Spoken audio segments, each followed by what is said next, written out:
Well, first Hillary Clinton called Trump supporters deplorable, then WikiLeaks exposed her and her campaign's disdain for Catholics. And now you can add one more group to that growing list. Fox News chief national correspondent Ed Henry has that story.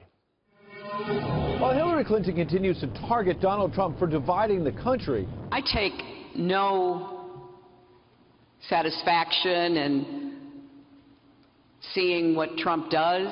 the ongoing dump of hacked emails from the account of Clinton campaign chairman John Podesta, now an astonishing total of over 10,000 messages leaked out, show a Democratic Party ripe with division. The Hillary Clinton documents released by WikiLeaks make more clear than ever just how much is at stake. After emails emerged attacking everyone from Catholics to Hispanics, today the target was the African American community, which carried Clinton through the Democratic primaries in the first place. In February 2016, liberal activist Neera Tanden went after former NAACP head Ben Jealous, who had the temerity to back Bernie Sanders. Tanden writing to Podesta, quote, "I know there are a million reasons to desperately want Hillary to win, but Ben Jealous feeling that he has no power is a particularly good one." And when Clinton first launched her campaign, Tanden lashed out, writing, quote, "I'm not the diversity police, but there is grumbling on the 4 white boys running next presidential cycle, so I recommend rolling out some people who look like the rest of America soon." Podesta hit back, writing, quote, "Really? Don't you think I know that?" And when pro-Clinton political operative David Brock suggested bringing up Sanders' health records during the primary, the Clinton camp freaked. In emails to Podesta, Tanden hit Brock hard, writing, quote, "Maybe he actually is a Republican plant. Hard to think of anything more counterproductive than demanding Bernie's medical records." And regarding Clinton's own response to the health record strategy, Tanden lashed out at her own candidate, saying, quote, "Hillary, God, her instincts are suboptimal." Pretty typical, though. All the Clinton aides would say about WikiLeaks today is that they've taken steps in recent weeks to make their communications more secure. I think it would probably undermine our efforts to protect ourselves, people like the Russians, if I talk too much about it, but we have taken additional precautions.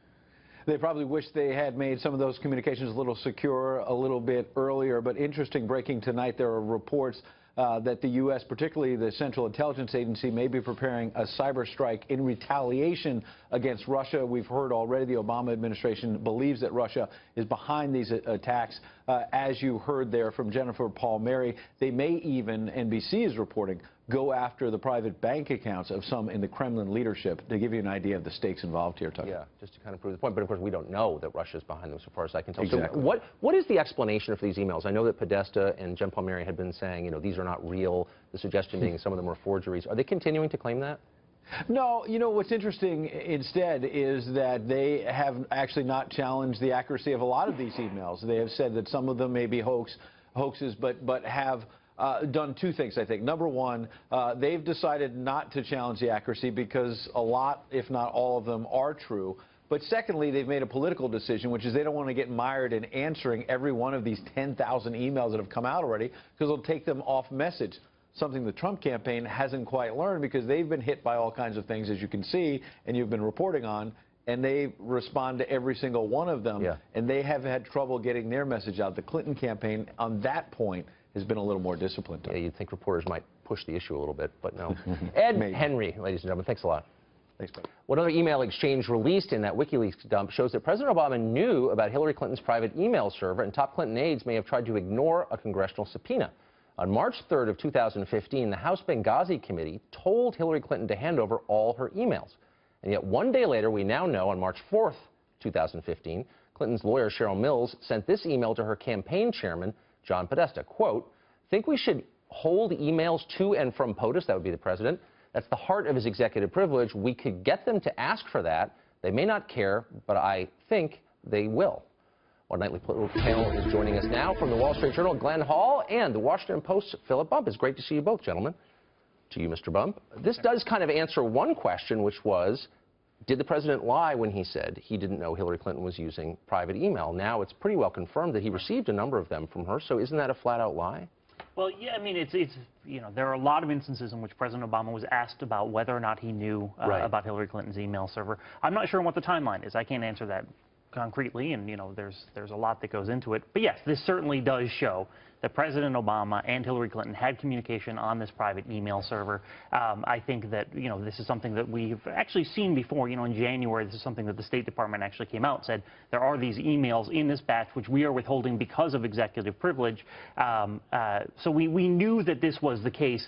I think that the timing here is obviously also very awkward, having just been asked to produce these and then responding with this question of, do we actually need to turn this over? Which, by the way, as far as I can tell, is legal, by the way. I mean, just as a matter of fact, I think executive privilege is a real thing, and that's a real question. I'm not sure that was wrongdoing.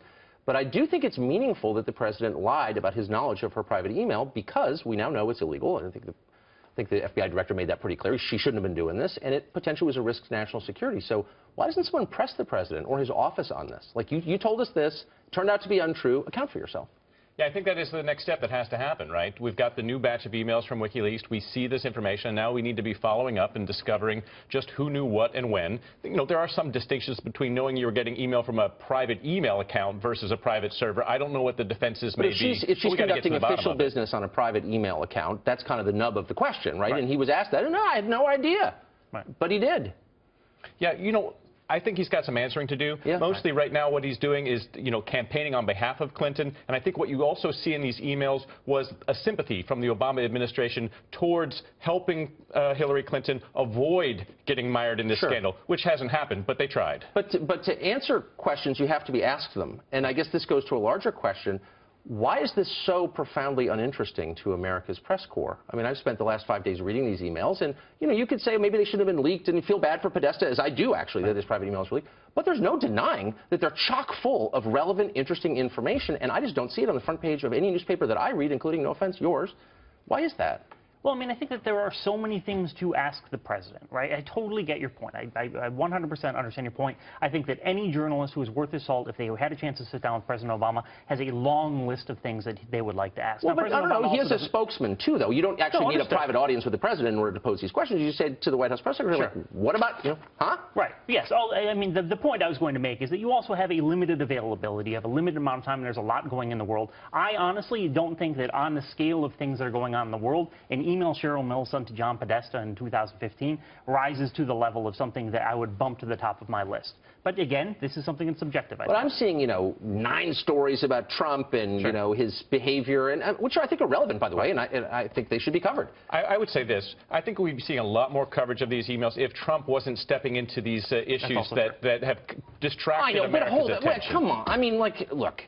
A big news organization has enough resources to cover both, Trump's indiscretions and, like, the other side. And by the way, do you know a single person in any newsroom in America who doesn't think Hillary's going to be president? Everyone does.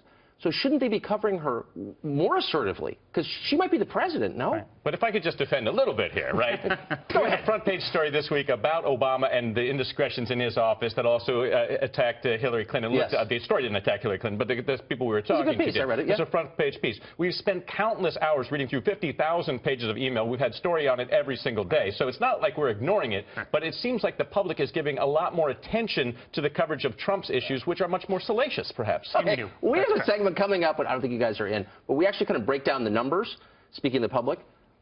How many minutes have they been presented on each story relatively on the nightly news? We're going to have that coming up. It's unbelievable. Thank you, gentlemen. I think you're coming back, I hope.